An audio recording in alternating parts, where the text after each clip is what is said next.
నమస్తే welcome to special focus. అనుకున్నదే కాకపోతే కాస్త ఆలస్యమైందంతే. ఆమెను పార్టీ నుంచి సస్పెండ్ చేయడం, గులాబీ పార్టీకి ఆమె గుడ్ బై చెప్పడం, కల్వకుట్ల కుటుంబ కథా చిత్రం తెలంగాణ రాజకీయాల్లో సంచలనం క్రియేట్ చేస్తోంది. పార్టీకి ఎమ్మెల్సీ పదవికి రాజీనామా చేసిన కవిత, ఆ ఇద్దరిపై సంచలన ఆరోపణలు చేసిన కవిత నాన్న అన్నకు మాత్రం జాగ్రత్తలు చెప్పారు. మరి ఇప్పుడు ఏం జరగబోతోంది? కవిత సంక్షోభం కారు పార్టీపై ఎలాంటి ప్రభావం చూపించబోతోంది? అసలు ఇప్పుడు కవిత ఏం చేయబోతున్నారు? ఆమె లక్ష్యం ఏంటి? తెలంగాణ రాజకీయ వర్గాల్లో వినిపిస్తున్న గుసగుసలేంటి?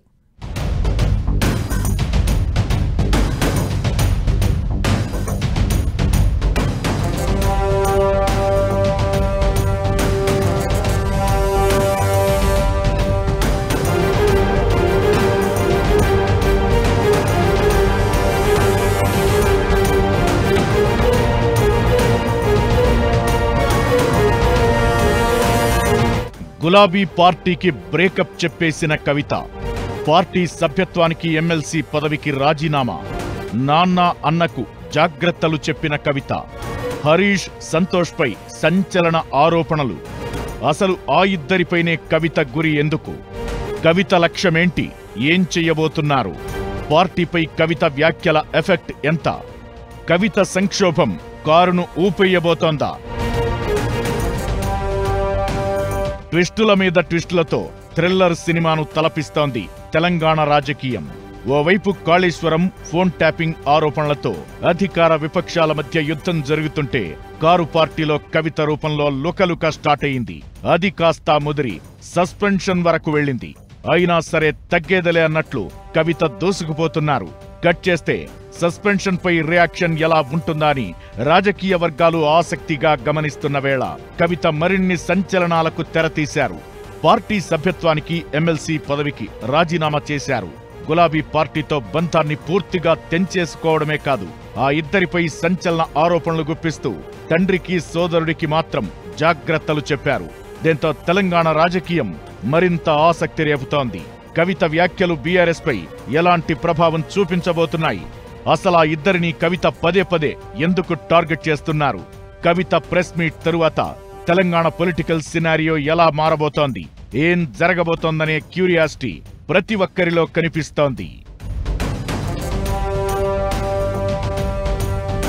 బీఆర్ఎస్ నుంచి సస్పెండ్ అయిన కవిత తనపై కుట్ర జరుగుతోందని ఆరోపణలు చేశారు. మాజీ మంత్రి హరీష్, సీఎం రేవంత్ రెడ్డి కలిసి కుట్రలకు తెరలేపారన్నారు. కాంగ్రెస్ పార్టీ అధికారంలోకి రాగానే హరీష్, రేవంత్ రెడ్డి ఇద్దరూ కలిసి ఒకే విమానంలో ప్రయాణం చేశారని, ఆ రోజే తనపై కుట్రలు మొదలయ్యాయన్నారు. తనపై సోషల్ మీడియాలో కొందరు తప్పుడు ప్రచారం చేస్తున్నారని, సామాజిక తెలంగాణ కోసం మాట్లాడితే అందులో తప్పేముందని ప్రశ్నించారు. తండ్రి చిటికిన వేలు పట్టుకుని ఉద్యమాలు చేశానని, ఆయన నుంచే సామాజిక తెలంగాణ స్ఫూర్తిని పొందానని చెప్పుకొచ్చారు. రామన్నను గడ్డం పట్టుకుని అడుగుతున్నా, కుట్రలు జరుగుతుంటే కనీసం ఫోన్ చేసి అడగరా అని ప్రశ్నించారు. నా మీద కుట్రలు జరుగుతున్నది, నా మీద విషప్రచారం జరుగుతున్నది అని చెప్పిన. నేను రామన్నను బుజ్జగించి గడ్డం పట్టుకొని అడుగుతా ఉన్నా, అన్న నీ చెల్లెని, ఒక మహిళా ఎమ్మెల్సీని మన పార్టీ ఆఫీస్లో కూర్చొని నా మీద కుట్రలు జరుగుతున్నాయని నేనంటే, మీరు వర్కింగ్ ప్రెసిడెంట్గా ఉన్నారన్న, ఫోన్ చేయరా అన్న, నాకు ఏమైంది బేటా, ఎందుకు బాధపడుతున్నావు అని ఫోన్ చేయరా? ఇది ఎప్పుడు జరిగిన ఇన్సిడెంటు? లేక లీక్ కాకముందు, నేను నా కొడుకు గ్రాడ్యుయేషన్కి అమెరికా పోకముందు, అంతకుముందే. మరి మీరు వర్కింగ్ ప్రెసిడెంట్ కదన్నా, నేను పార్టీ ఎమ్మెల్సీని కదా. చెల్లెలు అన్న బంధుత్వాలు పక్కన పెడదాం ఒక నిమిషం. ప్రొఫెషనల్ సెటప్లో ఒక పొలిటికల్ పార్టీలో ఒక మహిళా ఎమ్మెల్సీ భవన్లో కూర్చొని నా మీద కుట్రలు జరుగుతున్నాయంటే మీరు మాట్లాడినరా అన్న? 103 రోజులు అయిపోయిందన్న ఇయ్యాలటికి, ఒక్క మాట మాట్లాడినరా? ఇకటు హరీష్, సంతోష్ రావును మరోసారి టార్గెట్ చేశారు కవిత. వాళ్ళిద్దరి ఇంట్లో బంగారముంటే బంగారు తెలంగాణ అయిపోతదా అంటూ ప్రశ్నించారు. హరీష్ రావు ట్రబుల్ షూటర్ కాదు, డబుల్ షూటర్. కేసీఆర్ కు హరీష్ రావు కట్టప్పలాగా అంటారని, ఆయన ఓ దశలో తన పక్కన ఎమ్మెల్యేలను పెట్టుకోవాలని చూశారని ఆరోపించారు. ప్రాణం పోయినా కేసీఆర్ కు అన్యాయం జరగనివ్వబోనని అన్నారు. తనపై కుట్రలు జరిగినట్లే రామన్నపై కూడా జరిగే ఛాన్స్ ఉందని సంచలన వ్యాఖ్యలు చేశారు. హరీష్ రావు బీజేపీతో కూడా టచ్ లో ఉన్నారని ఆరోపించారు. హరీష్, సంతోష్ రావు మేకవన్య పులులని, వారిని నమ్మొద్దని తన తండ్రి బీఆర్ఎస్ అధినేత కేసీఆర్ ను అభ్యర్థించారు కవిత. ఈ మాటలిప్పుడు తెలంగాణ రాజకీయాల్లో సంచలనం క్రియేట్ చేస్తున్నాయి. బీఆర్ఎస్ పార్టీ వ్యతిరేకమా సామాజిక తెలంగాణ నినాదానికి? బీఆర్ఎస్ పార్టీకి సామాజిక తెలంగాణ అవసరం లేదా? భౌగోళిక తెలంగాణ వస్తే సరిపోతుందా? బంగారు తెలంగాణ కావాలని కేసీఆర్ గారు ఇచ్చిన నినాదమే కదా. బంగారు తెలంగాణ అంటే ఏంది? హరీష్ రావు ఇంట్లో బంగారం ఉంటే, సంతోష్ రావు ఇంట్లో బంగారం ఉంటే బంగారు తెలంగాణ అవుతుందా? కాదు కదా. ప్రతి ఒక్క సమాజం బాగుంటేనే బంగారు తెలంగాణ అవుతుంది. నేను అదే కదా మాట్లాడినా. తండ్రికి సోదరుడికి జాగ్రత్తలు చెప్పిన కవిత హరీష్ రావు, సంతోష్ పై మాత్రం సంచలన ఆరోపణలు గుప్పించారు. దీంతో కవిత సంక్షోభం బీఆర్ఎస్ మీద, తెలంగాణ రాజకీయాల మీద ఎలాంటి ప్రభావం చూపించబోతోందనే చర్చ ఆసక్తి రేపుతోంది. కవిత ఆరోపణలు బీఆర్ఎస్ ప్రత్యర్థి పార్టీకి ఆయుధాలుగా మారే అవకాశాలు ఉన్నాయనే అభిప్రాయాలు వినిపిస్తున్నాయి.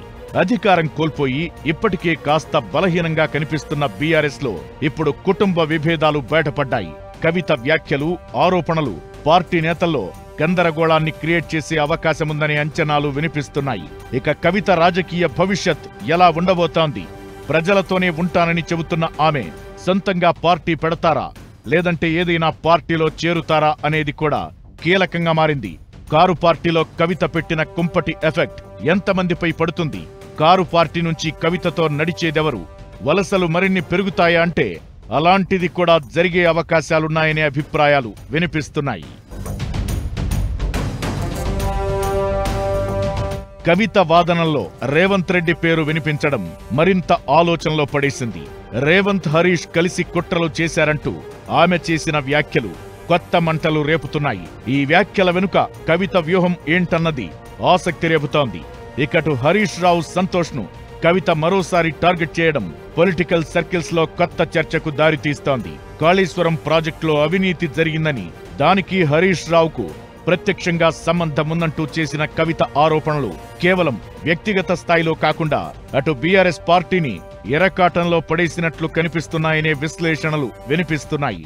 ఈ ఆరోపణలు అటు కేంద్ర రాష్ట్ర ప్రభుత్వాలకు ఆయుధంగా మారాయనడంలో ఎలాంటి అనుమానం లేదు. అయితే ఈసారి కవిత కేవలం హరీష్ రావుతో ఆగలేదు. కేటీఆర్ ను కూడా లక్ష్యంగా చేసుకోవడం పార్టీ వర్గాలను కుదిపేస్తోంది. తనపై జరుగుతున్న కుట్రను కేటీఆర్ పట్టించుకోలేదని ఆమె ఆరోపించారు. ఇది కేవలం వ్యక్తిగత సంబంధాల సమస్య కాదు, పార్టీ నాయకత్వంలో ఉన్న లోతైన విభేదాలకు ప్రతిబింబమనే ప్రచారం కూడా జనాల్లోకి వెళ్లే ప్రమాదముందనే చర్చ జరుగుతోంది. కవిత సస్పెన్షన్ అనేది కేవలం రాజకీయ నిర్ణయం మాత్రమే కాదు, బీఆర్ఎస్ అంతర్గత సంక్షోభానికి స్పష్టమైన సంకేతం. పార్టీలో విభేదాలు, నాయకత్వ పోరాటాలు ఇంకా కంటిన్యూ అవుతున్నాయని ఈ ఘటన రుజువు చేసిందనే చర్చ జరుగుతోంది. అలాంటిదిప్పుడు పార్టీకి, పదవికి ఆమె రాజీనామా చేయడం రాబోయే రోజుల్లో తెలంగాణ రాజకీయాల్లో సంచలనం సృష్టించే అవకాశముంటుంది. బీఆర్ఎస్ భవిష్యత్తుపై, తెలంగాణ రాజకీయాలపై ఖచ్చితంగా ప్రభావం ఉండి తీరుతుందనే అభిప్రాయాలు వినిపిస్తున్నాయి. కవిత ఎపిసోడ్తో కారు పార్టీలో కల్లోల పరిస్థితులు కనిపిస్తున్నాయనడంలో ఎలాంటి అనుమానం లేదు. పార్టీకి, పదవికి రాజీనామా చేసిన కవిత తర్వాత అడుగులు ఎటువైపు? వేరే పార్టీలో చేరే అవకాశాలున్నాయా, లేదంటే కొత్త పార్టీ పెట్టబోతున్నారా? అదే జరిగితే కవిత సక్సెస్ అయ్యే అవకాశాలు ఉన్నాయా? కవిత సంక్షోభంతో గులాబీ పార్టీ ముందు ఉన్న సవాళ్లు ఏంటి? కేసీఆర్ ఏం చేస్తే బాగుంటుందనే అభిప్రాయాలు వినిపిస్తున్నాయి. Watch this. బీఆర్ఎస్ కు bye bye. Kavitha what next? Kavitha రాజకీయ ప్రస్థానం ఎటువైపు? కవిత కొత్త పార్టీ పెట్టబోతున్నారా? కొత్త పార్టీ పెడితే భవిష్యత్ ఉంటుందా? కవిత ఎపిసోడ్ పై జరుగుతున్న చర్చ ఏంటి? కవిత ఎఫెక్ట్ బీఆర్ఎస్ పై ఉంటుందా అంటే భిన్నాభిప్రాయాలు వినిపిస్తున్నాయి. ఆమె వ్యాఖ్యలు ఇతర పార్టీలకు అస్త్రంగా మారే అవకాశాలు ఉన్నాయి. కాళేశ్వరం విషయంలో హరీష్ మీద ఆరోపణలు చేసి పార్టీని, పార్టీ అధినేతపై ప్రత్యర్థులకు కవిత ఆయుధమిచ్చినట్లు అయిందనేది కొందరి వాదనైతే అలాంటి ప్రభావం ఉండదనేది ఇంకొందరి మాట. ఇకటు కవిత సస్పెన్షన్ నిజానికి ఊహించిందే. అయితే ఆ తరువాత ఆమె రియాక్షన్ అయిన తీరు తెలంగాణ రాజకీయాల్లో మంటలు రేపుతోంది. బీఆర్ఎస్ ప్రాథమిక సభ్యత్వానికి రాజీనామా చేసిన కవిత లేఖను పార్టీ అధ్యక్షుడికి పంపించారు. శాసనమండలి సభ్యత్వానికి కూడా రాజీనామా చేశారు. స్పీకర్ ఫార్మాట్లోనే రిజైన్ లెటర్ పంపించారు. నిజానికి పార్టీకి, శాసనమండలి సభ్యత్వానికి కవిత రాజీనామా చేస్తారని ముందుగా ఊహించింది. అయితే వాట్ నెక్స్ట్ అనేది కవిత ప్రకటించకపోవడమే ఇప్పుడు సంచలనంగా మారింది. కవిత కొత్త పార్టీ పెడతారని, ఆ ప్రకటన ఉంటుందని అంతా ఊహించారు. కట్ చేస్తే ప్రజలతోనే ప్రయాణం, పోరాటం అంటూ ఒక్క మాటతో కంప్లీట్ చేశారు కవిత. ఫ్యూచర్ పొలిటికల్ జర్నీ విషయంలో సస్పెన్స్ అలానే మిగిల్చారు. అయితే జాగృతి ఆధ్వర్యంలో కవిత కార్యక్రమాలు నిర్వహిస్తారని కార్యకర్తలు చెబుతున్నారు. బీఆర్ఎస్ కు శాసన మండలికి రాజీనామా చేసిన ప్రెస్ మీట్ చివరలో జై తెలంగాణ, జై కేసీఆర్ అంటూ కవిత నినాదాలు చేశారు. దీంతో పార్టీ ఏర్పాటు విషయంలో కవిత కాస్త నిదానాన్ని పాటించే అవకాశం కనిపిస్తోంది. కొన్ని విషయాల్లో వేచి చూసే ధోరణి ప్రదర్శిస్తుందనే అభిప్రాయాలు వినిపిస్తున్నాయి. కొద్ది రోజుల పాటు జాగృతి ఆధ్వర్యంలో కార్యక్రమాలు నిర్వహించి ఆ తరువాత రాజకీయ పార్టీ ఆలోచన చేసే ఛాన్స్ ఉంటుందనే చర్చ జరుగుతోంది. ఇదంతా ఎలా ఉన్నా ఫ్యూచర్ పొలిటికల్ అడుగులు ఏంటన్నది చెప్పకుండా కవిత సస్పెన్స్ కొనసాగిస్తున్నారు. అయితే ఇది ఎక్కడి వరకు వెళుతుంది, ఎంతవరకు దారి తీస్తుందనేది ఆసక్తి రేపుతోంది. కవిత సొంత పార్టీ పెట్టే అవకాశాలే ఎక్కువగా ఉన్నాయనేది విశ్లేషకుల మాట. బీఆర్ఎస్ కు రాజీనామా చేసిన కవిత ఇప్పటికిప్పుడు వేరే పార్టీలో చేరితే ఆ పార్టీనే వెనకుండి కవితను నడిపించిందనే అభిప్రాయం జనాల్లోకి వెళ్లే ఛాన్స్ ఉంటుంది. దీంతో ఇప్పుడు పార్టీలు కవితను ఆహ్వానించకపోవచ్చని, సొంత పార్టీనే ఆమె ముందున్న ఆప్షన్ అనే చర్చ జరుగుతోంది. బీజేపీ పైన, కాంగ్రెస్, రేవంత్ పైన కవిత చేసిన విమర్శలు డీకోడ్ చేస్తే ఆ రెండు పార్టీలో ఆమె చేరే అవకాశాలు లేవనే అభిప్రాయాలు వినిపిస్తున్నాయి. సొంతంగా పార్టీ పెట్టడమే ఆమె ముందున్న ఆప్షన్. తెలుగు రాష్ట్రాల్లో ఎందరో నాయకులు, సొంతంగా ఎదిగినవారు, సీఎంలతో బంధుత్వం ఉన్నవారు పార్టీలు పెట్టారు. కవిత నిజంగా కొత్త రాజకీయ పార్టీ పెడితే దాన్ని నిలబెట్టడం అంత ఈజీ కాదు.